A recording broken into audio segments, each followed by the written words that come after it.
Marami na po kaming experience dito, 1984 pa po ako nandito. Kaya lahat ko ng mga bagyo po, ranas po namin talaga. Do'n talaga binabaha talaga po talaga sa'min. Nagpas-tao po talaga.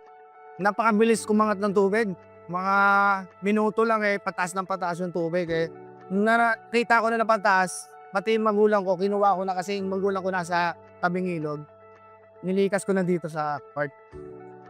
Malaking bagay po talaga yung tulong ng DSWD para po sa amin talaga dito sa mga apektado ng mga bagyo, baha. Kaya po nagpapasalamat kami, DSWD, na merong ganitong proyekto na binibigyan kami. Yung mga tinutulong ni BBM, kagaya niyan, tulong sa amin dito, yung mga proyekto niyang binibigay sa amin. Sana hindi magbago. Sana bigyan siya ng Panginoon ng malakas na katawan para ang lahat ng mga kailangan ay matulungan niya.